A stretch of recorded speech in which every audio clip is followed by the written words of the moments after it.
pourrions-nous vous faire confiance alors que vous faites confiance à Emmanuel Macron? Bonjour à toutes et à tous, bienvenue sur la chaîne. Aujourd'hui, nous allons analyser ensemble un discours qui n'est pas un simple moment parlementaire, mais un véritable électrochoc politique. Un discours qui met à nu les contradictions d'un pouvoir qui se maintient par la force, malgré son rejet massif dans la société. Et au-delà de ce moment, c'est toute une réflexion sur l'état de notre démocratie, sur les fractures sociales et sur l'avenir politique du pays que nous devons avoir. Comment pourrions-nous vous faire confiance alors que vous faites confiance à Emmanuel Macron? Ce jour est historique. Pour la première fois en Ve République, un gouvernement tombe à la suite d'un vote de confiance. Mais qu'on ne s'y trompe pas, ce n'est pas seulement vous, mais votre politique et le monde qu'elle défend qui doivent être défaits. Car, Monsieur le Premier ministre, vous n'êtes qu'un visage du sursis que le président a souhaité accorder à sa politique, le dernier visage d'une politique illégitime et obstinée. Incapable de susciter la moindre adhésion dans le pays, vous vous enferrez dans une succession de chantages mensongers. Il y a 2 ans, M. Attal menaçait la réforme des retraites ou la faillite. L'année dernière, c'était le budget ou la panne des cartes vitales. À présent, l'austérité ou la mise sous tutelle du FMI. Monsieur le Premier ministre, vous ne laisserez derrière vous que le risque d'une crise financière à force d'en agiter le spectre sur toutes les télévisions du pays. Pour vous, le futur n'existe pas car vous sentez bien que vous appartenez au passé. Impopulaire, minoritaire, détesté, le macronisme ne gouverne plus que par la peur. Vous étiez pourtant si sûr de vous. Jamais un pouvoir ne s'était donné autant de mal pour passer en force sa politique.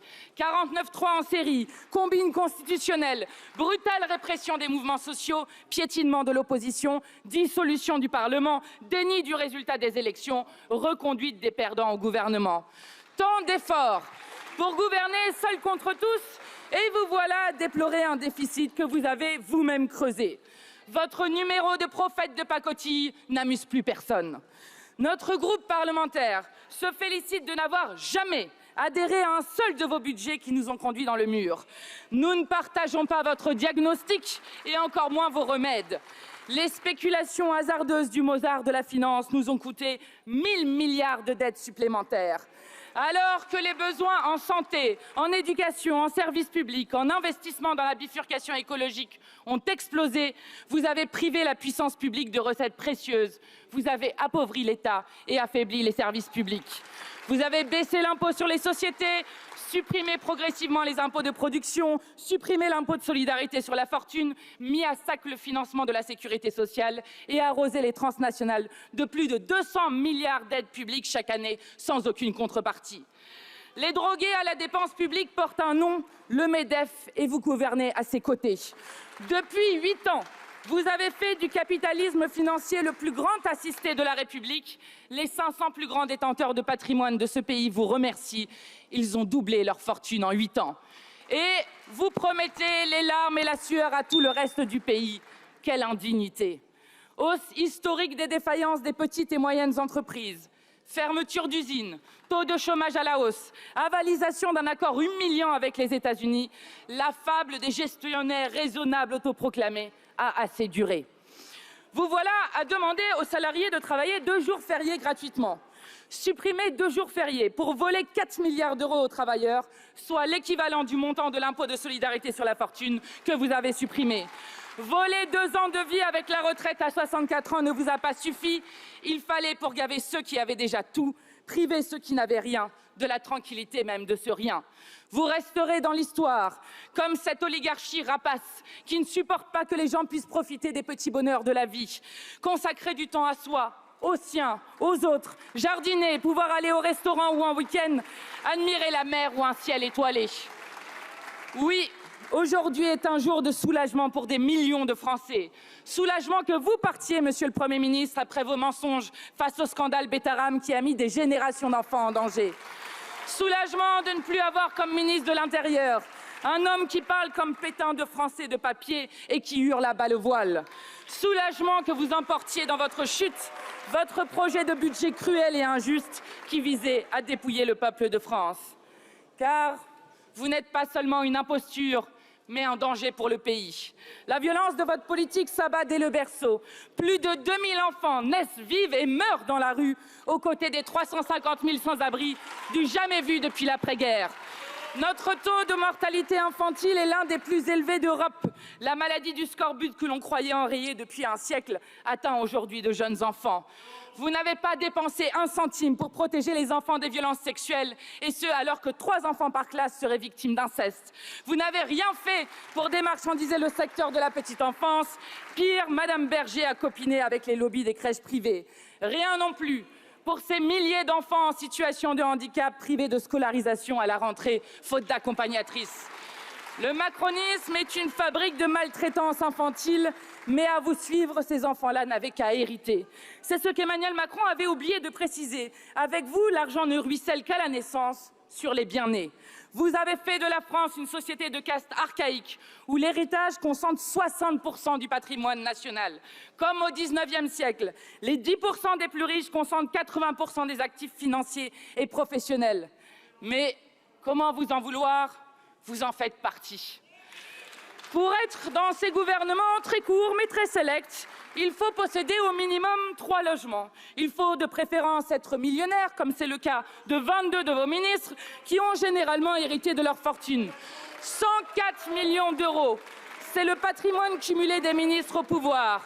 La vérité de votre politique se trouve là. Mais vous n'êtes pas les seuls. L'extrême droite, votre assurance vie, apprend beaucoup de vous.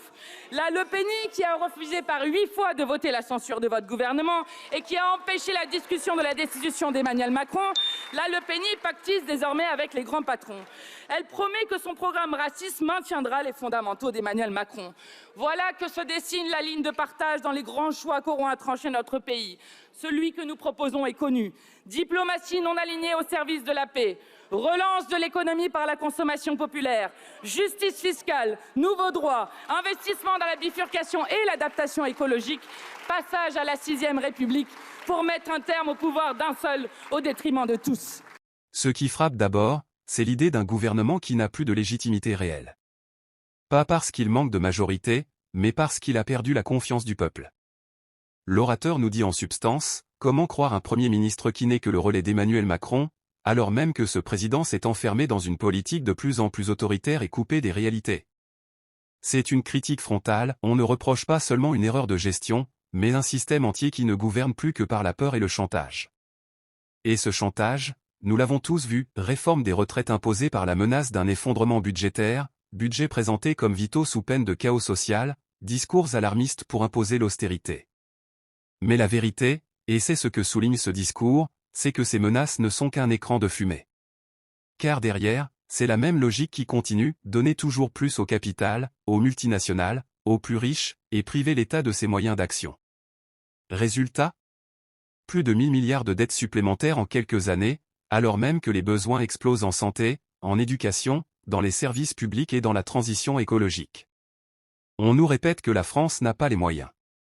Mais la réalité, c'est que l'argent existe, il est dans les profits colossaux des grandes entreprises, dans les fortunes qui ont doublé en 8 ans, dans les cadeaux fiscaux qui représentent chaque année des centaines de milliards. C'est une politique de transfert massif, des classes populaires vers les élites économiques. Voilà pourquoi ce discours choque, il met des mots sur ce que beaucoup ressentent déjà, une immense injustice sociale. Et les conséquences, nous les voyons tous les jours. Des hôpitaux qui ferment des services faute de moyens, des écoles surchargées où les professeurs ne peuvent plus enseigner correctement, des petites et moyennes entreprises qui disparaissent par milliers alors que les grands groupes sont arrosés d'aides publiques. La fameuse Start-up Nation s'est transformée en nation des inégalités, où les 10% les plus riches concentrent désormais 80% du patrimoine financier et professionnel. Mais ce n'est pas seulement une question d'argent. C'est une question de dignité. Ce discours rappelle que des millions de Français vivent avec la peur du lendemain, que des enfants naissent et meurent dans la rue, que des familles entières survivent dans une misère indigne d'un pays aussi riche que la France. Et tout cela pendant que le gouvernement ose demander aux travailleurs de renoncer à leurs jours fériés, après leur avoir déjà volé 2 années de vie avec la réforme des retraites. Comment ne pas ressentir de la colère face à une telle brutalité sociale ?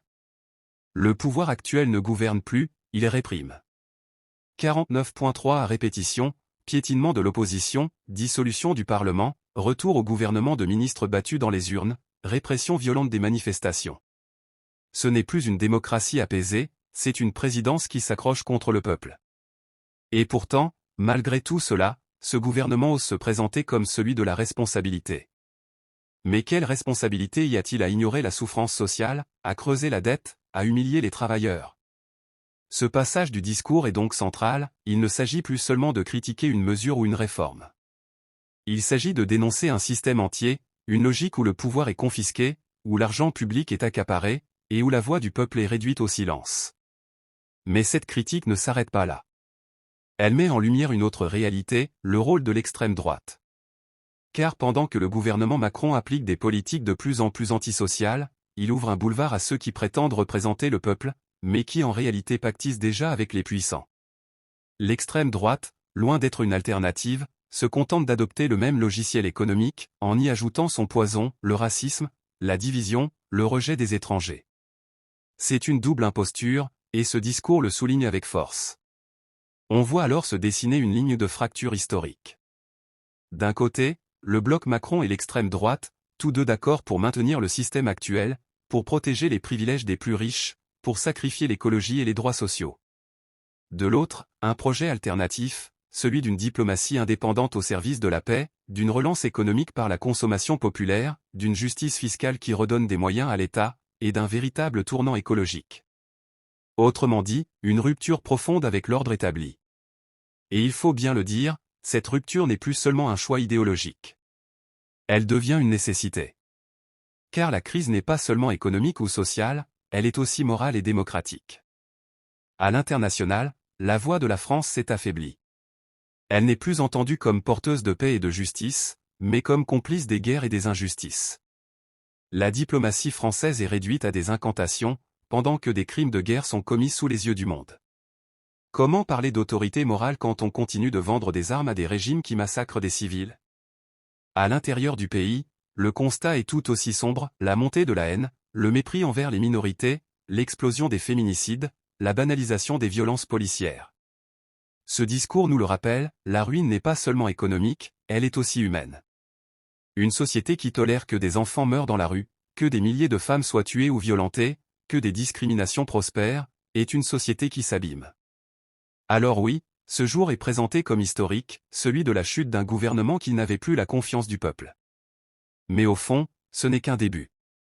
Car si le président s'obstine à maintenir sa ligne, il sera entraîné dans la même chute. Le dégagisme, cette envie profonde de tourner la page, revient en force. Et c'est là tout le sens de ce discours, rappeler que la souveraineté populaire ne disparaît jamais, même quand on tente de l'étouffer. La question qui reste posée, et qui doit interpeller chacun de nous, est simple, voulons-nous continuer avec un système où les élites gouvernent pour elles-mêmes, où les inégalités se creusent, où la démocratie est réduite à un rituel sans contenu? Ou voulons-nous, au contraire, inventer un autre monde, plus juste, plus solidaire, plus humain? C'est cette interpellation qui rend ce discours si fort. Parce qu'il ne s'adresse pas seulement aux députés dans l'hémicycle, mais à nous tous. Il nous dit que l'heure est venue de choisir, de refuser l'injustice, de reprendre la main sur notre avenir. Et vous, qu'en pensez-vous? Sommes-nous prêts à rompre avec cette logique destructrice, ou allons-nous laisser encore une fois les mêmes continuer leur jeu, au détriment du peuple et de l'avenir? Merci d'avoir suivi cette vidéo jusqu'au bout. Si le contenu t'a plu et que tu veux continuer à rester informé des dernières actualités internationales, n'oublie pas de mettre un pouce bleu, de t'abonner à la chaîne et d'activer la cloche de notification pour ne rien manquer. Tes retours en commentaire sont précieux. Alors partage ton avis et dis-moi ce que tu aimerais voir dans les prochaines vidéos. On se retrouve très bientôt pour un nouveau décryptage sur Olinfo 2.0.